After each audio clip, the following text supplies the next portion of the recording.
ભગવદ્ લીલાના પ્રસંગો એ કરતાં કરતાં વ્યતીત નથી થતા, એ અનુસંધાનથી વ્યતીત નથી થતા, તેમનું જીવન આ ભૂતલ પર વ્યર્થ છે. શ્રી મહાપ્રભુજીનો એક પ્રસંગ આવે છે જેમાં એક અન્ય મતાવલંબી એમ કહે છે કે ભગવદ નામ એક ક્ષણ પણ લેવામાં આવે તો કલ્યાણ થઈ જાય.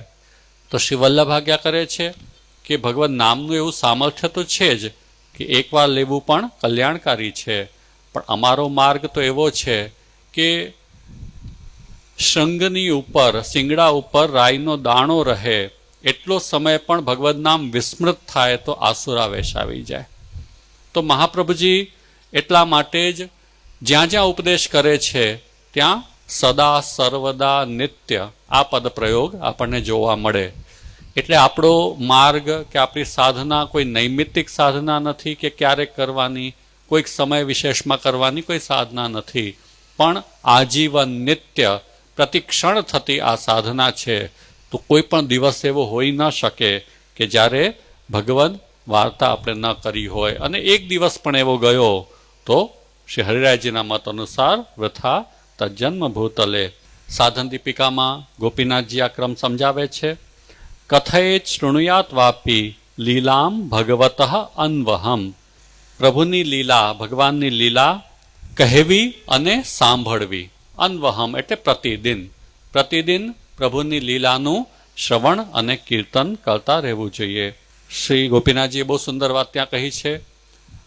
અશૂન્યા દિવસા યામા મુહૂર્ત ઘટિકા લવાહ ભગવત ભજનૈ કાર્યા સંસારાસક્તિ રન્યથા. એટલે કે જે કાલના સમયના માન છે, દિવસથી પ્રારંભ કરીને યામ, મુહૂર્ત, ઘડી અને લવ એટલે કે સેકન્ડ, ક્ષણ, એટલે કે મોટી યુનિટ છે તે દિવસ છે સામાન્ય રીતે આપણા પ્રતિદિનના વ્યવહારના અનુસંધાનમાં જોઈએ તો દિવસથી પ્રારંભ કરીને ક્ષણ સુધી અશૂન્ય કાર્ય, ભગવત ભક્તિથી અશૂન્ય કરવા, એટલે કે ભગવત ભક્તિ રહિત જરા પણ ન હોવા જોઈએ. આપણો દિવસ ભગવત ભક્તિ રહિત ન હોવો જોઈએ. એક યામ એટલે કે 3 કલાક ભગવત ભક્તિ રહિત ન હોવા જોઈએ. ક્ષણ પણ ભગવત ભક્તિ રહિત ન હોવું જોઈએ. સંસારાસક્તિ અન્યથા સંસારાસક્તિ થશે. અને ત્યાં જ ગોપીનાથજી આગળ જઈને છેલ્લે વાતને સમજાવે છે. ઇત્યેવમ યસ્ય દિવસા યાન્તિ ભક્તસ્ય ભૂતલે સ એવ કૃતકૃત્યોસ્તિ હરિસ્તમ અનુષ્ઠિષ્યતિ. બહુ સુંદર આ વચન છે. જે ભક્તના દિવસો આ ભૂતલ પર જે ગોપીનાથજી ક્રમ બતાવ્યો છે એ ક્રમ અનુસાર પસાર થાય છે. સ એવ કૃતકૃત્ય અસ્તિ, એ જ કૃતાર્થ છે. હરિ તમ અનુશ્લિષ્યતિ, હરિ એને આલિંગન કરે છે, હરિ એને ભેટે છે. કેટલો સુંદર શબ્દ છે, હરિ તમ અનુશ્લિષ્યતિ. કેમ કે હરિ એના પર પ્રસન્ન થાય છે જે સતત ભગવત ગુણાનુવાદ કરે છે, સતત જેનું જીવન વૈષ્ણવતાથી ઓતપ્રોત રહે છે. તો હરિરાયજી પણ એ સંદર્ભમાં કહે છે કે ન નીતા વાર્તયા ઘસરા, જેમના દિવસો ભગવદ્ વાર્તા, અને ભગવદ્ વાર્તાનો અર્થ છે ભગવદીઓનું ચરિત્ર પણ, આચાર્યોનું ચરિત્ર અને ભગવદ્ લીલા તો ખરી જ. તો એનાથી જેમના દિવસો પસાર નથી થતા એમનું જીવન વ્યર્થ છે. એનો અર્થ થયો કે પ્રતિદિનના ક્રમમાં આપણે અવશ્ય ભગવદ્ વાર્તા, સત્સંગની અનિવાર્યતા સમજીને અને નિયમથી એ ક્રમને કરવો જોઈએ, તો આપણું જીવન સફળ ગણાય.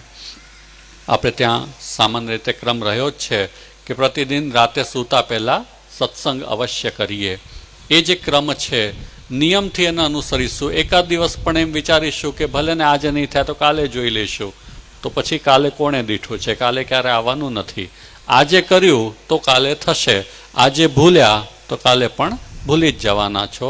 જ્યાં સુધી આગ્રહ અને નિયમ નહીં રાખીએ ત્યાં સુધી કોઈ પણ ક્રમ જીવનમાં ટકવાનો નથી. આપણે બાળકને સ્કૂલ મોકલતી વખતે જ્યારે એવું કહે કે આજે નથી જવું, તો આપણે સમજી જઈએ કે આજે છૂટ આપશું તો કાલે પાછી માંગશે. તો આપણે આગ્રહ કરીએ ને કે ના ના એવી છૂટ નહીં લેવાની. તો એ જે આગ્રહ છે એ હોય, એ રહે, તો જ આપણે એ વિષય સાથે નિયમિતતાથી જોડાઈ શકીએ છીએ. તો પ્રતિદિનના એ ક્રમને અવશ્ય આપણે નિયમથી અનુસરીએ તો આપણે જીવનને સફળ કરી શકીશું. એના પછી બીજો હેતુ છે સાધવ ન એવ સેવિતા. શ્રી વલ્લભ આજ્ઞા કરે છે, સંગ જે છે ને સામાન્ય રીતે આપણા શાસ્ત્રમાં પણ ઘણા સ્થાન પર એ વિષય આવ્યો કે સંગ બહુ સારો વિષય નથી. કેમ કે કોઈનો પણ આપણે સંગ જ્યારે કરીએ છીએ ત્યારે એની અસર આપણા પર પડે છે, અને સંગની અસર કદાચ આપણા સ્વભાવથી વિપરીત પણ પડી શકે. આપણો સ્વભાવ કંઈક હોય, આપણી વૃત્તિ કંઈક હોય, અને સંગ લાગે એટલે બધું બદલાવા માંડે. એટલા માટે સંગને સામાન્ય રીતે એમ કહેવામાં આવે છે કે સંગ સારો નહીં, પરંતુ ભક્તિ માર્ગમાં એ સંગ યદિ સત્સંગરૂપ બની જાય છે તો એ સંગને સારો ગણવામાં આવ્યો. શ્રી વલ્લભ કહે છે, સંગ સર્વાત્મના ત્યાજ્ય સચેત ત્યક્તુમ ન શક્યતે સ સદ્ભિ સહ કર્તવ્ય સંતો સંગસ્ય ભેષજમ. જે સત્સંગ છે એ ઔષધિ રૂપ છે, તો સત્સંગ કરીએ અને એ ઔષધિથી આપણે ભક્તિ માર્ગ પર આગળ વધવાનું પોષણ પ્રાપ્ત થશે. ષડવિધા શરણાગતિ બતાવી છે, ત્યાં પણ કહ્યું છે અનુકૂલસ્ય સંકલ્પ. જે ભક્તિ માર્ગને અનુકૂળ હોય એનો સ્વીકાર કરવો, પ્રતિકૂલ વિસર્જનમ, જે પ્રતિકૂળ હોય એને દૂર રાખવું. તો સત્સંગ છે એ ભક્તિ માટે પોષણયુક્ત છે, અને દુસ્સંગ છે એ પ્રતિકૂળ છે. તો સત્સંગ કરીએ અને પ્રતિકૂળ જે દુસ્સંગ છે એનાથી દૂર રહીએ. સત્સંગ અને દુસ્સંગની પરિભાષા બહુ સામાન્ય શબ્દોમાં કહી કે જે શ્રી વલ્લભના વાણીને અનુસરીને અને વાત કરે છે, જે આપણી કૃષ્ણ ભક્તિને વધારે છે એ સત્સંગ છે. જે વલ્લભની વાણીથી વિપરીત વાત કરે છે, જે આપણી કૃષ્ણાસક્તિથી વિપરીત દિશામાં આપણને લઈ જાય છે, તે દુસ્સંગ છે. આ એનું માપ છે. સીધું સિમ્પલ ભાષામાં કે વલ્લભની વાણીને અનુસરીને અને કૃષ્ણ ભક્તિ વધારનારા જે વચનો છે, જેનો સંગ એવો છે તે આપણા માટે સત્સંગ છે. અને વલ્લભના વચનથી વિપરીત હોય અને આપણી કૃષ્ણ ભક્તિના સ્થાન પર આપણી સંસારાસક્તિ વધારનારા જે વચનો છે એ આપણા માટે દુસ્સંગ છે. પરમાનંદાજીને એક પ્રસંગ બહુ સુંદર આવે છે કે એમને ત્યાં જ્યારે વૈષ્ણવો આવે છે ત્યારે એમના હૃદયમાં જે ભાવ ઉત્પન્ન થાય છે ત્યારનું આ પદ છે, આય મેરે નંદ નંદન કે પ્યારે. નંદ નંદનના પ્યારા એવા ભગવદીયજનો મારા ઘરે આવ્યા. એનો જે ઉલ્લાસ, એની જે પ્રસન્નતા છે, અને એ જ છે કે સજ્જનો એટલે ભગવદીયજનો. ભક્તિ માર્ગમાં સાધુ કે સજ્જન એવા શબ્દ પ્રયોગ આવે એટલે એને સમજવાનું કે તાદૃશી જન, તદીય જન, એવા જે ભગવદીયજનો છે એની વાત છે. આયે મેરે નંદ નંદન કે પ્યારે, માલા તિલક મનોહર બાનો, ત્રિભુવન કે ઉજિયારે. માલા તિલક ધારણ કરીને અને ખૂબ સુંદર એમની મુખાકૃતિ છે, અને ત્રિભુવનના ઉજિયારા પ્રકાશિત કરનારા એવા ભગવદીયજનો છે. હૃદય કમલ કે મધ્ય બિરાજત શ્રી વ્રજરાજ દુલારે. એમના હૃદય કમલની મધ્યમાં વ્રજરાજ, સુંદર એવા વ્રજરાજ બિરાજી રહ્યા છે, આપણા પ્યારા દુલારા એવા. પ્રેમ સહિત વસત ઉર મોહન ને કહું ટરત નટારે. પ્રેમ સહિત એમના હૃદયમાં ઉરમાં મોહન બિરાજી રહ્યા છે. કહા જાનું કહા પુણ્ય ઉદય ભયો, મેરે ઘર જ પધારે. મારા કયા પુણ્ય ઉદય થયા છે કે મારા ઘરે આવા વલ્લભીયજનો આવ્યા છે, કૃષ્ણ ભક્તો આવ્યા છે. પરમાનંદ કરત ન્યોછાવર, વાર વાર તન વારે. હું બધું જ ન્યોછાવર એમની પર કરી દઉં એ પ્રકારના આ ભગવદીયજનો મારા ઘરે મારા પુણ્ય પ્રતાપે આવ્યા છે. તો આ ભાવ આપણા હૃદયમાં રાખીએ કે વધારેમાં વધારે સત્સંગ થાય. જે ભગવદીયજનો છે, જે ભગવત સેવા કરે છે, જે વલ્લભના ગ્રંથોનું પારાયણ કરે છે, જે પ્રભુના ગુણગાન કરે છે, અને એમાં એમનો નિષ્કામ ભાવ છે, નિર્લોભી થઈને, નિર્મત્સર થઈને અને જે ભગવદ્ ગુણાનુવાદ કરે છે, એમનો સંગ આપણા માટે સત્સંગ છે. અને એવા સજ્જનોને યદિ આપણે સેવતા નથી, એમનો સંગ નથી થતો, તો વૃથા તજ્જન્મ ભૂતલે. ત્રીજો હેતુ છે ન ગોવિંદ ગુણા ગીતા. જેમણે ગોવિંદના ગુણો નથી ગાયા. ગુણગાનમાં જે આનંદ રહ્યો છે એનું વર્ણન શ્રી મહાપ્રભુજીએ નિરોધ લક્ષણમાં કર્યું. ગુણગાને સુખાવાપ્તિ ગોવિંદસ્ય પ્રજાયતે, યથા તથા શુકાદીનામ નૈવાત્મની કુતોન્યતઃ. શુકદેવજી આત્મારામ છે, પોતાની આત્મામાં રમણ કરે છે, એમને કોઈ કામના નથી, એ કોઈ હેતુથી બીજી કોઈ કાર્યમાં પ્રવૃત્ત પણ નથી થતા. પરંતુ પ્રભુના ગુણગાનનો જ્યારે અવસર આવ્યો ત્યારે એમને આત્માનંદ કરતાં પણ વિશેષ આનંદ એમાં આવ્યો. એટલે ગુણગાનમાં જે સુખની પ્રાપ્તિ થઈ ગોવિંદના ગુણગાનમાં, એ શુકદેવજી જેવા આત્મરામમાં આત્મરમણ કરનારાને પોતાની આત્મામાં પણ એવો આનંદ નથી આવ્યો. અને એને આપણે ત્યાં પદમાં કહ્યું, જો સુખ હોત ગોપાલે ગાય, સોન હોત જપ તપ વ્રત સંયમ કોટિક તીર્થ નાય. કેટલા પણ જપ કરો, કેટલા પણ તપ કરો, કેટલા વ્રત કરો, કેટલાક પણ તીર્થોમાં સ્નાન કરો, પણ ગોવિંદના ગુણગાનમાં જે સુખ પ્રાપ્ત થાય છે એ અન્યત્ર ક્યાંય પણ પ્રાપ્ત નથી થતું. ગાને સહેજે ગોવિંદ ગાને સહેજે, તારા દુઃખ સહુ જાય ગોવિંદ ગાને સહેજે. દયારામભાઈ કહે છે કે ગોવિંદના ગુણ ગાવામાં શું તકલીફ છે, બહુ સહજ ભાવથી ગોવિંદના ગુણ આપણે ગાવા જોઈએ. સુરદાસજી પણ કહે છે, ગોવિંદ કૃષ્ણ હરિ બોલો ભૈયા, ગોવિંદ કૃષ્ણ હરિ માલદામ કછું બેઠત નાહી, છૂટત નહીં ગઠરી. શું નુકસાન છે? તમને કંઈ પૈસા આપવા પડશે? તમારી ગઠરી ખોલવી પડશે? કશું જ નહીં કરવું પડે. સહજ ભાવે ગોવિંદ કૃષ્ણ હરિ બોલો. ये काया कागज की पुतरी छिन में जाय जरी, जा मुख सूर प्रभु नहीं उच्चरत ता मुख धूर परी. તો સુરદાસજીનો સહજ ભાવ છે કે યદિ આપણને દેહ પ્રાપ્ત થયો છે, આપણને અંતઃકરણ છે, આપણી વાણી છે, તો કમસે કમ આપણે ગુણગાન તો સહજ ભાવે કરી શકવા જોઈએ. અને એ નથી કરી શકતા તો આ તો કાગજની પુત્રી છે, જરી જવાની છે, એનો કોઈ અર્થ નથી. વૃથા તજન્મ ભૂતલે. તો જેમણે ગોવિંદના ગુણ નથી ગાયા એમનું જીવન પણ વ્યર્થ છે, એમ હરિરાયજી આપણને સમજાવે છે. તો નિત્ય પ્રતિ ગોવિંદના ગુણ ગાઈએ, નિત્ય પ્રતિ ભગવદીજનોનો સંગ કરીએ, અને નિત્ય પ્રતિ પ્રતિદિન આપણે ભગવદીઓના, પ્રભુના, આચાર્યોના ચરિત્રો, એમની વાતો થકી, વાર્તા એટલે એમની વાતો, એમના સંદર્ભની ચર્ચા, એના દ્વારા આપણા દિવસોને વ્યતીત કરીએ. આ થયો ચોથો શ્લોક. એની પછી પાંચમા શ્લોકમાં શ્રી હરિરાયજી સમજાવે છે, ન કૃષ્ણ રૂપ સૌંદર્યે મનઃ નૈવ વિરાગિતા ન દુસ્સંગ પરિત્યાગ વૃથા તજન્મ ભૂતલે. આમાં ચાર હેતુ બતાવે છે, અને આમાં મૂળ છે ભગવત સ્વરૂપમાં આસક્તિ. જે પ્રભુની આપણે ભક્તિ કરી રહ્યા છીએ એમના સ્વરૂપમાં આપણી આસક્તિ હોવી જોઈએ, અને એ આસક્તિમાં કોઈ કમી છે તો વૃથા તજન્મ ભૂતલે. એમ આપણને હરિરાયજી સમજાવવા માંગે છે. પહેલી વાત છે, ન કૃષ્ણ રૂપ સૌંદર્યે મનઃ.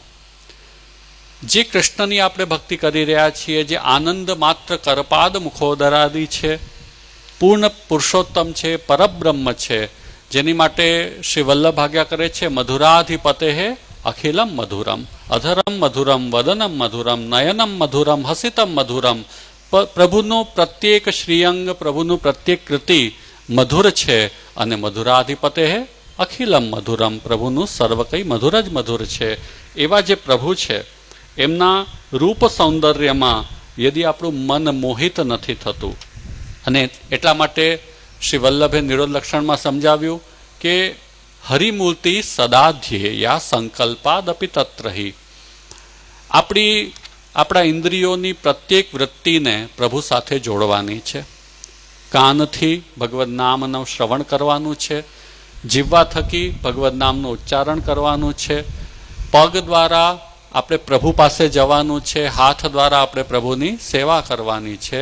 અને એ ક્રમમાં વલ્લભ સમજાવે છે કે આપણા અંતઃકરણની વૃત્તિઓમાં જે ધ્યાનનું સામર્થ્ય છે એને હરિમૂર્તિ સાથે જોડવાનું છે. પ્રભુના સ્વરૂપનું ધ્યાન આપણે આપણા સંકલ્પમાં કરવાનું છે.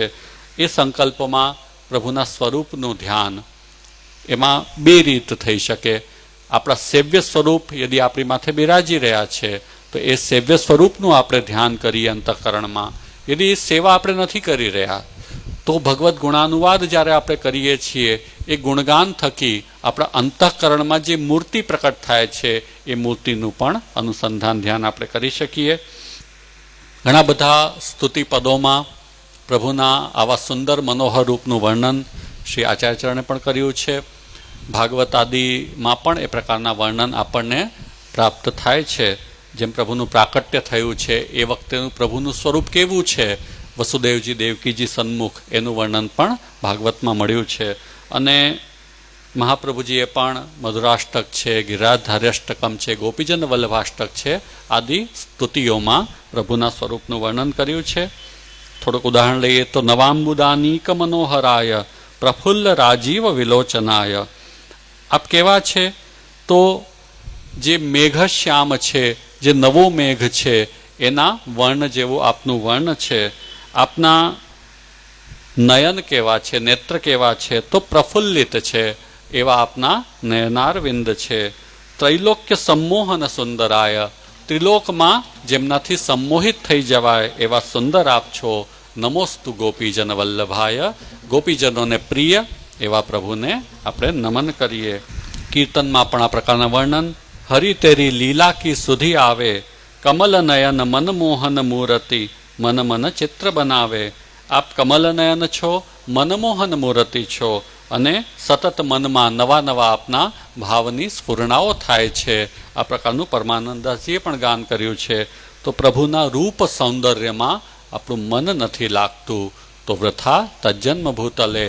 હંમેશા એક વાતને ધ્યાનમાં રાખીએ કે કોઈ પણ વિષય આપણને આસક્ત ક્યારે કરે છે કે જ્યારે એના પ્રત્યે આપણને આનંદનો ભાવ હોય, એમાં આપણને કંઈ ગમતું મળતું હોય, કોઈ પ્રસન્નતા હોય, ત્યારે આપણે એના પ્રત્યે આકર્ષિત થતા હોઈએ છીએ. કોઈ પણ વિષય આ જગતમાં પણ યદિ આપણે જોઈશું તો આપણને ગમે એ વસ્તુ આપણી સામે આવે તો આપણે આકર્ષિત થઈએ, ન ગમતી વસ્તુ આવે તો આપણે આકર્ષિત ન થઈએ. ઉપનિષદ એમ કહે છે, એતસ્ય એવ આનંદસ્ય અન્યાની ભૂતાની માત્રામ ઉપજીવંતી, કોહ્યે વાન્યાત કહ પ્રાણ્યાત યદેશ આકાશ આનંદ ન સ્યાત. અહીં જે કંઈ આપણો અનુભવ છે એમાં જે આનંદ આપણે વિચારી રહ્યા છીએ એ આનંદ બ્રહ્મનો જ આનંદ છે, પણ એની કોઈક એક માત્રા આપણને પ્રાપ્ત થઈ રહી છે, કોઈક એક અંશ પ્રાપ્ત થઈ રહ્યો છે. યદિ એ અંશમાં પણ આપણને ગમવાને કારણે આકર્ષણ થતું હોય તો જે પૂર્ણ છે, જે પરિપૂર્ણ આનંદ છે એ તો કેટલો બધો આકર્ષક હશે. કર્ષતિ ઇતિ કૃષ્ણ, જે આકર્ષિત કરે છે એ કૃષ્ણ છે, જે પરિપૂર્ણ આનંદ છે એ કૃષ્ણ છે. અને યદિ આવા ક્ષુદ્ર વિષયો પણ આપણને આકર્ષિત એ કૃષ્ણના અંશ હોવાને કારણે કરતા હોય તો પરિપૂર્ણ કૃષ્ણનો આનંદ કેટલો અલૌકિક, કેટલો અદ્વિતીય, કેટલો અદ્ભુત છે. અને યદિ એ આપણને આકર્ષિત નથી કરતો, ન કૃષ્ણરૂપ સૌંદર્ય મન, એ કૃષ્ણરૂપ સૌંદર્યમાં આપણું મન નથી તો પછી વૃથા તજન્મ ભૂતલે. પ્રવાહીનો જીવ તો એવો હોઈ શકે કે જે વિષયોમાં જે ક્ષુદ્ર આનંદ છે એના થકી પોતાનો ગુજારો ચલાવી લે, પણ જે ભક્ત છે એ ક્યારે પણ એક ક્ષુદ્ર આનંદથી આકર્ષિત નહીં થાય, એ તો પરિપૂર્ણ આનંદ એવા કૃષ્ણ પ્રતિ પોતાના મનને લગાડશે. તો એ રીતે યદિ છે તો જીવનની સાર્થકતા, યદિ એવું નથી થતું તો વૃથા તજન્મ ભૂતલે. એ ન થવામાં હેતુ શું છે? નૈવ વિરાગિતા. યદિ સંસારમાં વૈરાગ્ય નથી, સંસારમાં આસક્તિ છે, આકર્ષણ છે, તો કૃષ્ણનું આકર્ષણ એટલું પ્રમાણમાં ઓછું રહે. તેથી નૈવ વિરાગિતા. કેમ કે વૈરાગ્ય યદિ છે તો જ આપણી ધર્મમાં ગતિ છે. પૂર્ણ વૈરાગ્ય નથી, કિંચિત વૈરાગ્ય હશે એ શરૂઆતનો સ્ટેજ હોઈ શકે છે, પણ સર્વથા જેને વૈરાગ્ય નથી એની માટે તો કોઈ ધર્મ માર્ગની આવશ્યકતા નથી. તો જેમને વિરાગિતા નથી વૃથા તજન્મ ભૂતલે. એમાં હરિરાયજીનું એક છે બહિર્મુખત્વ નિરૂપણ. એમાં આપ આજ્ઞા કરે છે નવા તદ્વાક્ય પરતા ન વૈરાગ્યમ તથા વિધમ. શ્રી વલ્લભના વચનોમાં જેમની તત્પરતા નથી અને કૃષ્ણ ભક્તિ માટે આવશ્યક એટલા પ્રમાણમાં વૈરાગ્ય પણ નથી. ભલે પૂર્ણ વૈરાગ્યનો આપણો માર્ગ નથી, કેમ કે જ્ઞાન માર્ગ નથી.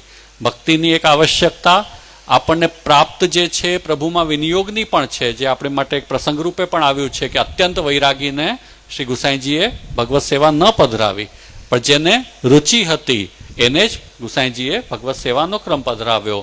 તો સર્વથા એટલું વૈરાગ્ય પણ આપણને અભિલષિત નથી કે જેમાં આપણે પ્રભુ સાથે કોઈ આ બધા જે પ્રભુના જ વિષયો છે એને માણી ન શકીએ, પણ કમસે કમ એને પ્રભુ સાથે જોડવા પૂરતું તો આપણને વૈરાગ્ય તો જોઈશે. તો એ અર્થમાં ભગવદ અભિમુખતા માટે અભિલષિત વૈરાગ્યની અપેક્ષા રહે છે. તો તેટલું તથાવિધમ તે પ્રકારનું વૈરાગ્ય. ન યથાલાભ સંતોષ કથમ કૃષ્ણ પ્રસિદ્ધતિ. જે પ્રાપ્ત છે એનાથી સંતુષ્ટ થઈને અને કૃષ્ણ ભજનમાં એને યોજિત કરવું यदि ए प्रकारનો સ્વભાવ એ પ્રકારના વ્યવહાર નથી, કથમ કૃષ્ણ પ્રસિદ્ધતિ, તો પછી કૃષ્ણ કઈ રીતે પ્રસન્ન થશે? મન રે શ્યામ સો કર હેત, કૃષ્ણ નામ કી વાર કર લે તો બચે તેરો ખેત. આ પ્રકારનું વર્ણન સુરદાસજી કરે છે કે શ્યામથી હેત કર, કૃષ્ણ નામની વાડ બનાવી લે, નહીં તો દુસ્સંગ ઘણું છે, આસક્તિના વિષયો પણ સંસારમાં ઘણા છે, વિષયો આપણને આસક્ત કરી લેશે. મન સુવા તન પિંજરા હો, તાસુ બાંધ્યો તેરો હેત, કાલરૂપી મંઝાર ડોલે અબ ઘડી તો હી લેત. આ જે કાલરૂપી મંઝાર છે, આપણને વિષયાસક્તિમાં જ આપણે ડોલતા રહીશું અને કાલરૂપી મંઝાર ક્યારે આપણને પકડી લેશે ખબર નહીં પડે. કાલરૂપી બિલાડી છે અને આપણું જે મન છે એ પોપટ છે જે પિંજરામાં બેઠું છે, કાલરૂપી મંજાર ક્યારે પણ એને પકડી લેશે. તેથી શ્યામ સો કર હેત. તો એ પ્રકારે વૈરાગ્ય અને ભગવદ અભિમુખતા એ હોવી જોઈએ. અને એ શેનાથી થશે? ન દુસ્સંગ પરિત્યાગો, દુસ્સંગ હશે ત્યાર સુધી આ પ્રકારનું વૈરાગ્ય પણ નહીં આવે, આ પ્રકારની પ્રભુની સાથે સૌંદર્યમાં આપણું તન્મયતા પણ નહીં થાય. તેથી ન દુસ્સંગ પરિત્યાગો, જેમને દુસ્સંગનો ત્યાગ નથી કર્યો, વૃથા તજન્મ ભૂતલે. સંગ સતામ એવ સદા વિધેય, નાસતામ ક્વચિત. સંગ તો સદા સજ્જનોનો જ કરીએ, અસતામ ક્વચિત, અસતનો ક્યારે પણ સંગ ન કરીએ. સત્સંગત હરૌ બુદ્ધિ, અસત્સંગાદ ગ્રહાદિશુ. સત્સંગથી આપણી બુદ્ધિ હરિમાં જોડાશે અને અસત્સંગથી સંસારમાં આસક્ત થશે. તજમન હરિવિમુખન કો સંગ, જાકે સંગ હે કુબુદ્ધિ ઉપજત, પરત ભજન મેં ભંગ. સુરદાસજી કહે છે હરિવિમુખ જે કંઈ છે એમના સંગનો ત્યાગ કરો, જેના સંગથી કુબુદ્ધિ ઉપજે છે અને આપણા ભજનમાં ભંગ પડે છે. આપણી ભક્તિ જે છે એ અબાધિતપણે ચાલતી હોય, એમાં દુસ્સંગ લાગે છે, ત્યારે આપણી બુદ્ધિ કુબુદ્ધિ થાય અને કુબુદ્ધિ થાય તો આપણી ભક્તિમાં ભંગ થાય. તેથી હરિવિમુખ જે છે તેનો સંગ છોડવો જોઈએ. તો દુસ્સંગ પરિત્યાગ. દુસ્સંગ લોક વ્યવહારની દ્રષ્ટિએ પણ અનેક પ્રકારના છે, જે આપણને આપણા સામાન્ય શિષ્ટાચારના વ્યવહારોમાંથી વિમુખ કરી દે, એ આપણા લોક દ્રષ્ટિએ દુસ્સંગ છે. જેમ આપણને વ્યસની બનાવી દે, આપણને કુમાર્ગગામી બનાવી દે, આ પ્રકારના જે દુસ્સંગ છે એ વ્યવહારના શિષ્ટાચારથી વિપરીત દુસ્સંગો છે. તો એનાથી તો દૂર રહેવું જ જોઈએ. અને એનાથી વિશેષ ભક્તિમાર્ગની દ્રષ્ટિએ જે આપણને ભગવદ આશ્રયમાંથી ચલિત કરે, જે આપણો અનન્યાશ્રયની દ્રઢતા છે, એમાં આપણને કોઈ સમજાવે કે તમારે તો બધા માટે બધું કરવું જોઈએ, આની માનતા માનો, એનાથી આ થશે, તે કરો તો તેનાથી તે થશે, અને એ આપણી જે અડગતા છે, અનન્યતા છે, એનાથી આપણને ચલિત કરી દે. તો આ પ્રકારના ભક્તિમાર્ગીય દુસ્સંગથી પણ દૂર રહેવું જોઈએ. તો બંને પ્રકારના દુસ્સંગ, જે સામાન્ય વિવેક, આપણી સાત્વિકતા, આપણી ધર્મનિષ્ઠાને પ્રતિબંધિત કરે, એ પ્રકારના જે કુમાર્ગીય જે દુસ્સંગો છે એનાથી તો દૂર રહેવું જ, અને સાથે સાથે ભક્તિ માર્ગીય દુસ્સંગથી પણ દૂર રહીએ. ત્યારે આપણે સન્માર્ગગામી બની શકીએ, ત્યારે આપણે ભક્તિ માર્ગ પર આગળ વધી શકીએ, ત્યારે આપણા જીવનની સફળતા થાય. એના પછી 6થા શ્લોક પર આગળ વધીએ. પુષ્ટિ ભક્તિની દ્રઢતા, એના હેતુઓ અહીં 3 કહેવામાં આવ્યા છે. ન ભક્તિ પુષ્ટિ માર્ગીયા, ન નિસ્સાધનતા હૃદય, ન વિસ્મૃતિ પ્રપંચસ્ય, વૃથા તજન્મ ભૂતલે. પુષ્ટિમાર્ગીય ભક્તિ નથી, કેમ કે ભક્તિના પણ અનેક પ્રકારો છે, શાસ્ત્રમાં પણ બતાવ્યા છે. પ્રવાહી ભક્તિ પણ હોય છે, સકામ ભક્તિ પણ હોય છે, સોપાધિક ભક્તિ પણ હોય છે. અનેક પ્રકારની ભક્તિનો પ્રયોગ, યદ્યપિ આપણા પુષ્ટિમાર્ગી આચાર્યો તો એમ કહે કે એ ભક્તિનું જે વર્ણન છે એ પ્રયોગ ગૌણ અર્થમાં છે. મુખ્ય અર્થમાં ભક્તિ એવી હોઈ ન શકે જ્યાં નિરુપાધિક સ્નેહ હોય, જ્યાં નિષ્કામ સ્નેહ હોય, એને જ વાસ્તવિક અર્થમાં ભક્તિ કહી શકાય. તેથી પુષ્ટિમાર્ગીય ભક્તિનું લક્ષણ બતાવતા એમ કહેવાયું, ભગવત સ્વરૂપાતિરિક્ત ફલાકાંક્ષા રહિતત્વે સતી ભગવત સ્વરૂપાત્મક ફલાકાંક્ષાવત્વમ. જે ભક્તિમાં ભગવત સ્વરૂપથી અતિરિક્ત કોઈ ફલની આકાંક્ષા છે જ નહીં અને માત્ર ભગવત સ્વરૂપાત્મક ફલની જ આકાંક્ષા છે, એ જ પુષ્ટિ ભક્તિ છે. કોઈ પણ કામના આવી, કોઈ પણ હેતુ આવી ગયો તો તે પુષ્ટિ ભક્તિ નહીં કહેવાય. પ્રહલાદજી બહુ સારી વાત કહે છે ભાગવતમાં, ય આશીષ આશાસ્તે નસભૃત્ય સવૈ વણિક. જે કોઈ કામનાથી પ્રભુને ભજે છે એ વસ્તુતઃ પ્રભુનો દાસ નથી, એ તો વ્યાપારી છે. વેપારી તો વેપાર કરે. વેપાર કરે એટલે શું કરે કે હું આ કરીશ તો મને આ પ્રાપ્ત થશે. એ તો આદાન પ્રદાનની વ્યવસ્થા તો વેપારમાં હોય, ભક્તિમાં આદાન પ્રદાન ન હોય. ભક્તિમાં તો સહજ ભાવ માત્ર હોય. તો જે પણ કામનાથી પ્રભુને ભજે છે એ તો વેપારી વૃત્તિ છે, એને ક્યારે પણ ભક્ત ન કહી શકાય. તો એવા વેપારની વાત પુષ્ટિમાર્ગમાં ન ચાલે. કોઈક ભક્તિ એવી હોઈ શકે, કામનાવાળી ભક્તિ, આવતો જિજ્ઞાસુ અર્થાર્થી. ગીતાજીમાં પ્રભુએ પણ કહ્યા છે કે એવા પ્રકારના વિવિધ પ્રકારના ભક્તિભાવવાળા લોકો છે આ સૃષ્ટિમાં. પણ પુષ્ટિ ભક્તિ માર્ગીય ભક્તિ કઈ રીતની હોય? પુષ્ટિ માર્ગીય ભક્તિ કે જેમાં આ પ્રકારની વૃત્તિઓને કોઈ સ્થાન ન હોય. ન લૌકિક પ્રભુ કૃષ્ણો મનુતે નૈવ લૌકિકમ. શ્રી વલ્લભે માગ્યા કરે છે કે પ્રભુ લૌકિક નથી અને લૌકિક ભાવોનો ક્યારે પણ સ્વીકાર પણ કરતા નથી.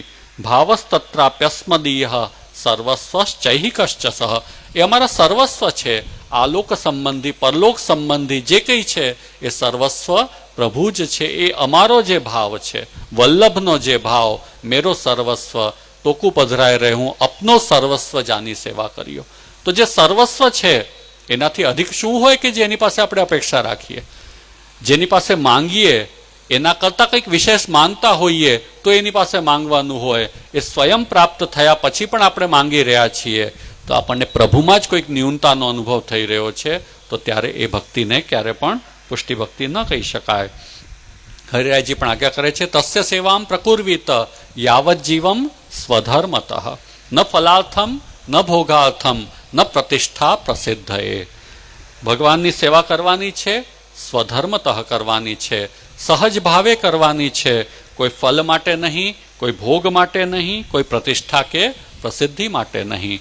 તો આ સ્પષ્ટતા પ્રત્યેક પુષ્ટિ ભક્તના હૃદયમાં હોવી જોઈએ. અને એ રીતે જે સેવા કરે છે એ જ પુષ્ટિ ભક્તિ માર્ગીય સેવા છે. અને એવું સેવા કરનાર જ ભગવદીય કહેવાય. અને એવાનો જ સંગ થઈ શકે. જે કોઈ ફલની કામનાથી, ભોગની કામનાથી, મનોરથી નોંધવાની કામનાથી, એવી કોઈ પણ વિચારોથી યદિ કોઈ સેવા કરે છે તો એ પુષ્ટિ માર્ગીય સેવા ક્યારે હોઈ શકતી નથી. એટલે પ્રભુના નામે ધન દ્રવ્યાદિનો આદાન પ્રદાન એ અંતતઃ પ્રભુની સેવાને કોઈક ફલ, કોઈક ભોગ માટે નિમિત્ત રૂપ બનાવવાનો હેતુ બની જતો હોય છે. એટલે પ્રભુ નામે ક્યારે પણ કોઈ પ્રકારનું આદાન પ્રદાન ન કરીએ. સહજ ભાવે જેની માથે પ્રભુ બિરાજે છે એને જે પ્રાપ્ત છે એ ભગવદ અર્પણ કરવાનો આપણો સિદ્ધાંત છે. કોઈથી લઈને, કોઈ મનોરથથી નોંધીને કરવાનો કોઈ પ્રકાર પુષ્ટિ માર્ગીય પ્રકાર હોઈ શકતો નથી. તો એ સ્પષ્ટતા પણ અવશ્ય પુષ્ટિ માર્ગીય ભક્તિ રૂપે આપણને સમજવાની છે. એ જ માર્ગ રીત દિખાઈ પ્રકટ વે માર્ગ રીત દિખાઈ સેવા રીત પ્રીત વ્રજજન કી જનહિત જગ પ્રગટાઈ. જે વ્રજજનોની, વ્રજ ભક્તોની, વ્રજ ગોપિકાઓની જે ભાવના છે એની રીત શ્રી વલ્લભે પ્રકટ થઈને અને માર્ગ રીત રૂપે આપણને આપણા હિત માટે જનહિત જગ પ્રગટાઈ છે. તો એમાં ક્યારે પણ કોઈ કામનાનો ગંધ ન હોઈ શકે, કોઈ ભોગની ફલની કોઈ અપેક્ષા ન હોઈ શકે. એ પ્રકારની ભક્તિ જ પુષ્ટિ માર્ગીય ભક્તિ છે. જેને પુષ્ટિ માર્ગીય ભક્તિ આ પ્રકારની નથી, વૃથા તજ્જન્મ ભૂતલે. આ પુષ્ટિ ભક્તિ માર્ગનું જે આંતરિક સ્વરૂપ છે એ શું છે? નિસ્સાધનતા. આ ભક્તિ કઈ રીતે પ્રાપ્ત થાય છે? કોઈ સાધન થકી થાય છે? તો આપણું સિદ્ધાંત સ્પષ્ટ કરે છે, યમે વૈશ્વ વૃણુતે તેન લભ્ય. જેને પ્રભુ વરણ કરે છે, જેનો પ્રભુ અંગીકાર કરે છે તેને પ્રાપ્ત થાય છે. એમાં બીજો કોઈ પણ હેતુ સિદ્ધ નથી થતો. યદ્યપિ રૂપ ગુણ શીલ સુઘરતા ઇન બાતન ન રીજઈએ પ્રીતમ પ્રીત હિતે પૈયે. તો આ પ્રીતનો માર્ગ છે. કોઈ પણ રૂપ ગુણ શીલ સુઘરતા, આચાર, ધન સંપત્તિ આ બધાથી પ્રભુ પ્રાપ્ત નહીં થાય. પ્રભુ તો સહજ પ્રીતથી, સહજ ભાવથી અને પ્રભુ જેનો અંગીકાર કરશે એને પ્રાપ્ત થશે. આપણું વાર્તા સાહિત્ય જોઈએ છીએ તો કેટલા બધા ભક્તો નિષ્કિંચન ભક્તો છે. કશું જ નથી એમની પાસે, આચાર પણ નથી, સમૃદ્ધિ નથી, બાજરીના દાણા ધરે છે, આચાર પક્ષમાં પણ ઘણી બધી શિથિલતા છે. અને ત્યારે પ્રભુ અને ગુરુદેવ શ્રી વલ્લભ અને વિઠ્ઠલેશ પ્રભુચરણ એમનો સ્વીકાર કરે છે, એમની ભક્તિને ઉત્તમ ગણાવે છે કે આ જે કરે છે એ જ ભક્તિ ઉત્તમ છે. પદ્મનાભદાસજીના પ્રસંગમાં જોઈએ तो प्रभु एम आज्ञा करे छे के तेरे छोला मूकू भावत है। महाप्रभुजी ने त्यानी सामग्रीनी पातल पण नथी भावती, गिरधरजीनो 56 भोग पण नथी भावतो अने मने तारा छोला भावे छे। तो आ जे भाव छे એટલે પ્રભુ પણ એ નિસ્સાધનતાનો સ્વીકાર કરે છે। પ્રભુ કોઈ સાધનનો સ્વીકાર નથી કરતા, એ જે ભાવ છે એ ભાવનો સ્વીકાર છે અને એ ભાવમાં નિસ્સાધનતાનો જ ભાવ છે। આ સાધનથી આ પ્રાપ્ત થાય છે એ વાત નથી, પ્રભુ એ સહજ ભાવથી પ્રાપ્ત થાય છે। તો હૃદયમાં નિસ્સાધનતાનો ભાવ છે। નિસ્સાધન ફલાત્માયમ પ્રાદુર્ભૂતોસ્તિ ગોકુલે, ગોકુલમાં જે પ્રભુ પ્રકટ થયા છે એ નિસ્સાધન ફલાત્મા છે। નિસ્સાધન ફલરૂપે એ પ્રકટ થયેલા પ્રભુ છે અને એ સર્વજીવોની જે નિસ્સાધનતાનો ભાવ છે એનો જ અંગીકાર કરે છે। કોઈ સાધન બલથી આપણે એમ ઈચ્છીએ કે પ્રભુને પકડી શકાય છે કે સાધન બલથી પ્રભુને આપણે નિયંત્રિત કરી શકીએ છીએ, ત્યારે આપણે ત્યાં બહુ ખુલાસા ભક્તિહંસ, ભક્તિ હેતુ, નિર્ણય આદિ ગ્રંથોમાં કરવામાં આવ્યા કે યદિ કોઈ મંત્રના બલથી, કોઈ સાધનાના બલથી યદિ કોઈ આપણને એવું લાગતું હોય કે પ્રભુને નિયંત્રિત કરવામાં આવ્યા, તો એ પ્રભુની કોઈ વિભૂતિ હશે, એ પૂર્ણ પુરુષોત્તમ પરબ્રહ્મ ક્યારે પણ નહીં હોય। કેમ કે મંત્રાદિની જે શક્તિઓ છે એના અધીન જે દેવતાઓ છે એ પ્રભુના વિભૂતિ સ્વરૂપો છે। પ્રભુ ક્યારે પણ મંત્ર, વ્રત, તપ આદિના અધીન નથી હોઈ શકતા। પ્રભુ તો સર્વથી પર છે અને એ જ્યારે નિસ્સાધન ભાવવાળા ભક્તો છે એને જુએ છે ત્યારે એનો અંગીકાર કરે છે। તેથી હૃદયમાં નિસ્સાધનતાનો ભાવ રાખીએ। ન વિસ્મૃતિ પ્રપંચસ્ય, ત્રીજો હેતુ છે જેના હૃદયમાંથી પ્રપંચની વિસ્મૃતિ નથી થઈ। દયારામભાઈ કહે છે, હરિ મારું અંતર શુદ્ધ કરો રે, હરિ મારી નિર્મલ બુદ્ધ કરો રે, હરિ મુને પ્રપંચ વિસરાવો રે, મુજ મન નિજ છબી લોભાવો રે। હરિ મારા અંતરને શુદ્ધ કરો, કેમ કે મારા અંતરમાં ઘણા બધા વિષયો બેઠેલા છે। હવે એ બધા વિષયો બેઠા હશે તે સ્થિતિમાં હરિ કેવી રીતે બિરાજશે? કેમ કે હરિને જે સ્થાન જોઈએ છે, જે સહજ ભાવયુક્ત સ્થાન જોઈએ છે, એ સ્થાન યદિ પ્રપંચાશક્તિના અશુદ્ધિઓ એમાં વિદ્યમાન હશે તો હરિ ત્યાં ન બિરાજી શકે। હવે શુદ્ધ કોણ કરશે પાછું? જપ તપ પર્વત સંયમથી તો એ શુદ્ધિ નહીં થાય, તો વિનંતી હરિને જ કરવામાં આવે છે, હરિ મારું અંતર શુદ્ધ કરો રે, આપની શરણાગતિ, આપની ભક્તિ જ મારું અંતર શુદ્ધ કરશે। અને હરિ મારી નિર્મલ બુદ્ધ કરો રે, મારી બુદ્ધિમાં પણ ભગવત ભક્તિ અભિવૃદ્ધ થાય એવી રીતે દોષ રહિત બનાવો। હરિ મુને પ્રપંચ વિસરાવો રે, પ્રપંચમાં હું યદિ આસક્ત રહ્યો તો હું આપનું સ્મરણ નહીં કરી શકું, અને પ્રપંચ હું વિસ્મૃત કરીશ ત્યારે મુજ મન નિજ છબી લોભાવો રે, આપની જે છબી છે, આપનું જે સ્વરૂપ છે એ મારા મનમાં લોભાયમાન થાય, મારું મન એમાં આસક્ત થાય એવી કૃપા આપ મારી પર કરો। તો ન વિસ્મૃતિ પ્રપંચસ્ય, યદિ પ્રપંચની વિસ્મૃતિ નથી થતી તો ભગવત ભક્તિની અભિવૃદ્ધિની અનુકૂળતા ન થઈ શકે। એટલા માટે જે પ્રપંચમાં વધારે આસક્ત રહે છે વૃથા તજન્મ ભૂતલે। આ રીતે 6થો શ્લોક। એના પછી 7મો શ્લોક છે, કુલ 8 શ્લોક છે। એમાં 3 હેતુઓ બતાવે છે। ન ધર્મ પરતા નૈવ ધર્મ માર્ગે મનોગતિ, ન ભક્તિ જ્ઞાન વૈરાગ્યે વૃથા તજન્મ ભૂતલે। જેને ધર્મ પરતા નથી, હવે ધર્મ પરતાના 2 અર્થ આપણે લઈ શકીએ, કેમ કે આપણે ત્યાં ધર્મ શબ્દ 2 સ્થાન પર યોજિત થયો છે, એક છે દેહ ધર્મ અને એક છે આત્મધર્મ। તો મુખ્ય આપણા માટે આત્મધર્મ છે, જે આપણી ભક્તિ છે, ભગવત શરણાગતિ છે। પણ કેમ કે આપણને હજી દેહાધ્યાસ છે અને દેહ સંલગ્ન જે ધર્મો શાસ્ત્રમાં બતાવ્યા છે એનું પણ પાલન આપણને કરવાનું છે, જેને આપણે આચાર કહીએ, તો એનું પાલન કરવાનું છે, પણ એની જે દ્રષ્ટિ છે એ આત્મધર્મ મૂલક હોવી જોઈએ। એટલે કે આત્મધર્મને સહયોગી બને એ રીતે આપણને દેહ ધર્મનું પાલન કરવાનું છે। આત્મધર્મથી આપણે વિમુખ થઈએ એવા પ્રકારના દેહ ધર્મનું પાલન નથી કરવાનું। એટલે આચાર પણ કઈ રીતે પાલવો? આચાર કહો, અપરસ કહો, મેંડ કહો, જે પણ, કે આપણી ભગવત ભક્તિ, ભગવત સેવામાં અનુકૂળતા થાય એ પ્રકારની આપણી ધર્મપરતા હોવી જોઈએ। તેથી ભક્તિને અનુકૂળ શાસ્ત્રીય આચારાદિ એની ધર્મપરતા, અને મહાપ્રભુજીએ કહ્યું ગ્રહે સ્થિત્વા સ્વધર્મતઃ, બીજની દ્રઢતાનો પ્રકાર શું છે? ઘરમાં રહીને અને જે વર્ણાશ્રમના આચારો આપણને પ્રાપ્ત છે એને અનુકૂળ થઈને અને આપણી ભક્તિ કરીએ, સેવા કરીએ. આત્મધર્મ પરતાનો સંદર્ભ લેવો હોય તો આપણને ચતુશ્લોકીનું અનુસંધાન કરી શકીએ. સર્વદા સર્વભાવેન ભજનીયો વ્રજાધિપ સ્વસ્ય અયમેવ ધર્મો હિ નાન્ય ક્વાપી કદાચન.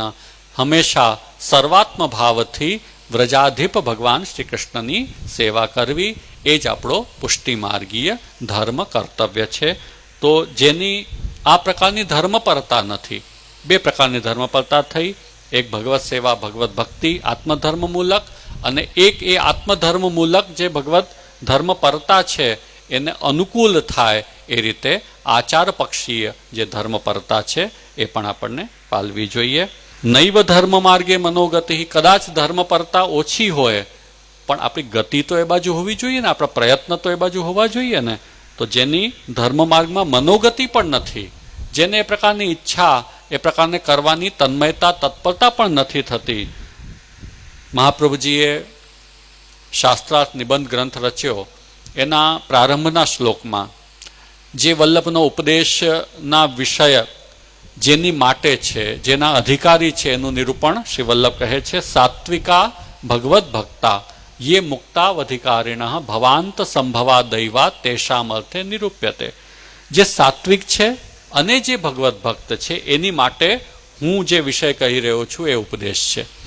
તો મહાપ્રભુજીના ઉપદેશના અધિકારી કોણ? જે સાત્વિક છે. સાત્વિક એટલે કોણ? કે જે શાસ્ત્રના ઉપદેશાયેલા પ્રકારે પોતાના આચાર, વિચાર, આહાર આદિ ક્રિયાઓ કરે છે એ સાત્વિક છે. તો જે સાત્વિક છે અને જે ભગવત ભક્ત છે એની માટે મહાપ્રભુજીનો માર્ગ છે. તેથી એ ધર્મનું પાલન પણ આપણે આપણામાં સાત્વિકતા આવે એ પ્રકારે અવશ્ય કરવું જોઈએ. યસ્ય અંતકરણે ન ભક્તિ જ્ઞાન વૈરાગ્યે. જેના હૃદયમાં સ્નેહ નથી પ્રભુ પ્રતિ, જેને પ્રભુના સ્વરૂપનું, પ્રભુના મહાત્મ્યનું જ્ઞાન નથી, કેમ કે મહાત્મ્ય જ્ઞાન પૂર્વક સુદૃઢ સર્વતોધિક સ્નેહ એ ભક્તિનું લક્ષણ છે. સ્નેહ હોય પણ એ સ્નેહની પહેલા પ્રભુના મહાત્મ્યનું જ્ઞાન પણ અપેક્ષિત છે. પ્રભુ આ સૃષ્ટિના કર્તા છે, પ્રભુ આપણા અંશી છે, આપણે પ્રભુના અંશ છીએ. પ્રભુ કર્તુમ અકર્તુમ અન્યથા કર્તુમ સમર્થ છે. આ બધી જ ભાવના યદિ આપણા હૃદયમાં છે તો આપણને પ્રભુનું મહાત્મ્ય જ્ઞાન થશે. અને વૈરાગ્ય. વિષયાક્રાંત દેહાનામ નાવેશ સર્વદા હરે. શ્રી વલ્લભ કહે છે કે યદિ વિષયાક્રાંત દેહ છે એ સ્થિતિમાં હરિનો આવેશ કેવી રીતે થશે? યા તો વિષયનો આવેશ થશે અથવા હરિનો આવેશ થશે. તેથી વિષયાક્રાંત દેહ ન હોય એની સાવધાની રાખવી. ઇન્દ્રિયાશ્વ વિનિગ્રહ. ઇન્દ્રિયોને છૂટો દોર ન આપીએ. દરેક ઇન્દ્રિયને એની મર્યાદામાં રહીને અને અધિકાધિક પ્રભુમય બનાવીએ. અને કદાચ પ્રભુમય જેટલી બને પણ શાસ્ત્રીય જે વિધિવિધાનો છે એના તો અનુસરણપૂર્વક એનું નિયંત્રણ અવશ્ય કરીએ. પ્રાપ્તમ સેવેત નિર્મમ. જે પ્રભુ આપણને પ્રદાન કરે છે એને ભગવદ અભિમુખ થઈને એનું સેવન કરીએ. આ પ્રકારે આપણે કરીશું તો આપણા હૃદયમાં ભક્તિ, જ્ઞાન અને વૈરાગ્ય રહેશે. આમાંથી આપણે વિચલિત થઈશું તો ભક્તિ, જ્ઞાન, વૈરાગ્ય રહિતતા આવશે અને એ સ્થિતિમાં હરિરાયજી કહેશે વૃથા તજન્મ ભૂતલે. છેલ્લો શ્લોક 8મો, જેમાં 3 હેતુ બતાવવામાં આવ્યા. શ્રી હરિરાયજીનો જે મત છે ને એ વિપ્રયોગ પરમ ફલવાદનો છે. ભક્તિના 2 દલ છે, દ્વિદલાત્મક કહેવાય છે રસ. એક સંયોગ અને એક વિપ્રયોગ. સંયોગ અને વિપ્રયોગ નિરંતર આવર્તન થતું રહે છે. જેમ સામાન્ય ઉદાહરણથી સમજીએ તો તરસ લાગવી અને પાણી પીવું. આપણને તરસ લાગે તો આપણે પાણી પીએ. પાણી પીધા પછી પાછો થોડો સમય પછી તરસ લાગે, પાછી પાણી પીવાની ઈચ્છા થાય. એ રીતે પ્રભુની આ ભક્તિમાં પણ જેમ સેવામાં આપણે અવસર હોય ને અનવસર હોય. જ્યારે અવસર છે ત્યારે પ્રભુનો સંયોગ કાળ છે, અને જ્યારે અનવસર થઈ ગયા, બપોરનો સમય અથવા પ્રભુ પોઢી ગયા પછી, ત્યારે એ અનવસરના કાળમાં પ્રભુનો આપણને વિયોગ છે. વ્રજ લીલામાં જ્યારે પ્રભુ ગોચારણ માટે પધારતા વનમાં, ત્યારે જે ગોપીજનો નંદાલય અને પોતપોતાના ઘરોમાં છે એમને વિપ્રયોગ થતો, કેમ કે પ્રભુ વ્રજમાં પધાર્યા છે, વનલીલામાં પધાર્યા છે. અને જ્યારે પ્રભુ ઘરે પધારે છે ત્યારે ગોપજનોને વિપ્રયોગ થતો કે જેમની સાથે પ્રભુ તે સમયમાં રાત્રિકાલમાં ન હોતા. તો એ પ્રત્યેકને સંયોગ અને વિપ્રયોગનો નિરંતર અનુભવ થતો રહેતો અને એનાથી એમની ભક્તિ અભિવૃદ્ધ થતી રહેતી. તો એ રીતે વિરહનો પણ મહત્વ છે કે વિપ્રયોગ છે એ પ્રભુની ભક્તિને વધારનારો છે, પ્રભુના સંયોગના તાપને વધારનારો છે. જેમ રાસ પંચાધ્યાયી પ્રકરણમાં જ્યારે વિપ્રયોગ થાય છે અને વિપ્રયોગ પછી ગોપીજનો રુદન કરે છે, નિસ્સાધનતાનું ભાવન કરે છે, ત્યારે પ્રભુનું પ્રાકટ્ય થાય છે અને ત્યારે મહારાસ થાય છે, ત્યારે પરમ આનંદ અભિવ્યક્ત થાય છે. તો એ રીતે જે વિરહનો દુઃખ છે એ પ્રભુના પ્રાકટ્યનો હેતુ બનતો હોય છે. હવે એ વિપ્રયોગ અને સંયોગ બંને ભક્તિમાં આવશ્યક છે, પણ એમાં પરમ ફલ શું એ વિષયમાં એક મીઠો વિવાદ આપણી પરંપરામાં આચાર્યોમાં રહ્યો છે કે કોઈકને વધારે વિપ્રયોગ વાલું લાગે અને કોઈકને સંયોગ વાલું લાગે. એ બધાની પોતપોતાની ફલની રુચિના વિષય છે. બંને જ અદ્વિતીય છે, બંને જ રસાત્મક છે. સંયોગ પણ રસાત્મક અને વિપ્રયોગ પણ રસાત્મક. સંયોગમાં પ્રભુના સાનિધ્યનો ફલ પ્રાપ્ત થાય છે અને વિપ્રયોગમાં અંતઃકરણમાં પ્રભુ પ્રકટ થાય છે. સંયોગમાં પ્રભુનું બાહ્ય પ્રાકટ્ય છે. આ રીતે બંનેના ભેદને આપણે જોઈએ છીએ. અહીં હરિરાયજી કહે છે ન નિજ સ્વામી વિરહ પરિતાપ. નિજ સ્વામીના વિરહનો જેને પરિતાપ નથી થતો, જો વિરહ હોય પણ વિરહનો પરિતાપ ન થાય તો એ વિરહ આપણને બ્રહ્મસંબંધ મંત્રમાં પણ કહીએ છીએ ને, હજારો વર્ષોથી વિખૂટો પડેલો હું, એનો જે તાપ ક્લેશનો આનંદ થવો જોઈએ, આનંદ મને નથી થઈ રહ્યો. આ સુખ દુઃખથી પર વાત છે, આ લૌકિક સુખ દુઃખની વાત નથી. કેમ કે પ્રભુના વિપ્રયોગનું દુઃખ પણ આનંદ સ્વરૂપ જ છે, કેમ કે ભગવદ વિષયક છે. વિષય સંબંધિત સુખ દુઃખ છે, એમાં આનંદ નથી, ન સુખમાં ન દુઃખમાં. પણ પ્રભુ સંબંધિત સુખ છે એ પણ આનંદરૂપ છે અને દુઃખ છે એ પણ ભગવદ આનંદ સ્વરૂપ જ છે. તેથી એની અભિલાષા છે. નિજ સ્વામીના વિરહનો પરિતાપ નથી થતો. યચ્ચ દુઃખમ યશોદાયા નંદાદીનામ ચ ગોકુલે ગોપિકાનાં તુ યદ દુઃખમ તદ દુઃખમ સ્યાન મમ ક્વચિત. નિરોધ લક્ષણમાં શ્રી વલ્લભ આ વાત કહે છે, આશંસા કરે છે કે જે દુઃખ નંદરાયજી યશોદાજીને ગોપિકાઓને થયું એ મને પણ ક્યારેક થાવ. આ અભિલાષા છે. નથી શા માટે થતું?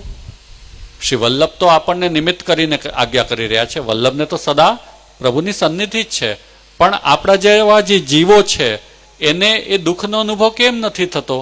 કેમ કે એ સુખ જે સંયોગાત્મક છે અને વિપ્રયોગાત્મક દુઃખ છે એના અનુભૂતિ માટે આપણને આપણી પ્રપંચાશક્તિ છે વ્યવધાન કરી રહી છે. એટલે આપણા સુખ દુઃખ છે તે પ્રપંચ સંદર્ભિત રહી ગયા છે અને ભગવત સંબંધિત જે આનંદાત્મક સુખ દુઃખ છે એની અનુભૂતિ આપણને નથી થઈ રહી. ત્યાં કહે છે કે એ પ્રકારની અભિલાષા વલ્લભ કરી રહ્યા છે કે જે નંદરાયજી યશોદાજીને દુઃખનો અનુભવ થયો એ મને પણ ક્યારેક થાવ. હું મારા પ્રભુથી દૂર થઉં એ સમયે મને મારા પ્રભુનું સ્મરણ થાય. ક્યારેક હું બહાર ગામ જઉં, ભગવત સેવાથી ક્યારેક દૂર જવાનું થાય, ત્યારે મને મારી પ્રભુની સેવા યાદ આવે, પ્રભુનું સ્વરૂપ મને સ્મરણ થાય, એ પ્રકારના દુઃખનો અનુભવ થાય. કદાચ આપણને હજી એ અવસ્થા ન હોય કે પ્રતિદિનના ક્રમમાં એવો અનુભવ થાય, પણ કદાચ કોઈકને તો એવો અનુભવ ક્યારેક બહાર જવા પર થતો હોય. પ્રતિદિનના ક્રમમાં થવો એ ઉત્તમ અવસ્થા કહેવાય કે અનવસર થાય ત્યારે આપણને પ્રભુના વિરહનો અનુભવ થાય. પણ કદાચ એટલી અવસ્થા ન હોય એ સ્થિતિમાં પણ જ્યારે પ્રભુથી દૂર રહીએ ત્યારે ભાવના કરીએ અને એવું સ્મરણ આપણે કરીએ કે વિરહનો પરિતાપ આપણે અનુભવી શકીએ કે આ સમય પૂરતો હું પ્રભુથી દૂર છું, પ્રભુથી વિમુખ થયો છું, તો એનો એક તાપ થશે. તો પ્રભુ પાસે જ્યારે આપણે પહોંચીશું ત્યારે એનો આનંદ પણ વિશિષ્ટ બની જશે અને ત્યારે આપણે ભક્તિની આ અવસ્થાને પ્રાપ્ત કરીશું.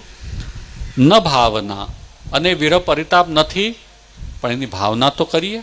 જે હું કહી રહ્યો છું એ પ્રકારે એની ભાવના પણ આપણે કરીશું તો એ ભાવના થકી પણ એ ભાવ હૃદયમાં એનો ઉદ્ભવ થશે.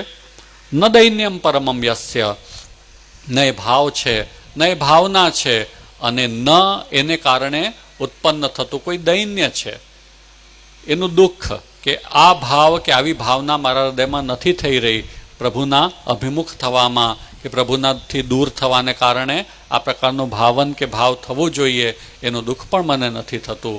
એ સ્થિતિમાં વૃથા તજન્મ ભૂતલે, એનું જન્મ આ ભૂતલ પર વ્યર્થ છે. આ રીતે શ્રી હરિરાયજીએ પ્રારંભથી કરીને ઉચ્ચતમ અવસ્થા સુધીની જે એક ભક્તિ માર્ગીય દ્રષ્ટિ છે એમાં જીવનની સફળતા આપણને સમજાવી છે. આમાંથી આપણા માટે કેટલું છે કેટલું નહીં એ તો આત્મચિંતનનો દરેકનો વિષય છે, પણ ભલે બધું નહીં પણ કંઈક તો આપણા માટે આમાંથી અવશ્ય છે. અને આપણું લક્ષ્ય જે છે એને પણ આપણે દ્રષ્ટિમાં રાખવું જોઈએ. જેટલું પણ આમાંથી આપણે ગ્રહણ કરી શકીશું એટલો આપણા ભક્તિ માર્ગ પર આપણી ગતિશીલતા વધશે, આપણને ભક્તિનો આનંદ પ્રાપ્ત થશે અને જે ક્ષણ ક્ષણમાં આપણું જીવન આગળ વધી રહ્યું છે એમાં જીવનની સફળતા પણ આપણે અનુભવી શકીશું. એ અભિગમ આપણને શ્રી હરિરાયજી દ્વારા આ ગ્રંથથી પ્રાપ્ત થાય એવી હું ખૂબ ખૂબ શુભકામના રાખું છું. કેમ કે ઘણા બધા વિષયો હરિરાયજીની વાણી છે, ગહન વાણી છે, આપનો ભાવ પણ અતિ ઉત્તમ છે. આજની આપણી અવસ્થા, આજની આપણી જીવન શૈલી એ બધામાં એટલી બધી આપણી અન્યાશક્તિના એટલા બધા વિષયો છે. હવે એ વિષયોની સાથે જીવતા જીવતા આમાંથી જેટલું પણ આપણે ગ્રહણ કરી શકીએ એટલા જીવનને આપણે સફળ માનીશું. અને બાકી વૃથા તજન્મ ભૂતલે તો નિયતિ છે આપણા જીવનની. એવું પણ કદાચ આને જોઈએ તો લાગે કે આમાંથી ઘણું ખરું તો એવું જ છે કે હવે આપણે આમાંથી ક્યાંય આપણા ગજાની બહારના વિષયો છે. પણ ભલે ઉચ્ચ નહીં પણ દરેકની એક કોઈક ને કોઈક પ્રારંભિક અવસ્થાઓ પણ હોય જ છે. પરિતાપ સર્વથા ન થાય પણ એક ઈચ્છા થાય કે હા હું પ્રભુ સેવા નથી કરી શકી રહ્યો, તો મનમાં એક ક્યાંક ને ક્યાંક એક એવો વિષય મનમાં છે કે કમસે કમ આ જીવનમાં ક્યારેક તો પ્રભુ મારી સેવાનો અંગીકાર કરે. તો એ પ્રકારનો પરિતાપ કોઈક એક અંશમાં બીજ રૂપે તો છે ને. તો આ બધામાંથી જેટલી પણ બીજ રૂપે પણ કોઈ અનુભૂતિઓ આપણે કરી શકીશું એટલી જીવનની આજના સંદર્ભમાં આપણે સફળતા માનીશું. બાકી દૈન્ય રાખીને પણ જેટલું અધિકાધિક વલ્લભની કૃપાથી, આચાર્યચરણોની કૃપાથી આપણા જીવનમાં ભક્તિ અભિવૃદ્ધ થાય તો એનો ખૂબ આનંદ માણીએ અને નિરંતર આ ગ્રંથોનું અવગાહન કરતા રહીએ એનું મહત્ત્વ રહેશે. કેમ કે જેટલું અવગાહન કરીશું એટલી સમજ કેળવાશે, ઈચ્છાઓ થશે. ઈચ્છા થશે તો નિશ્ચયના મહેલમાં વસે છે મારો વાલ્મો.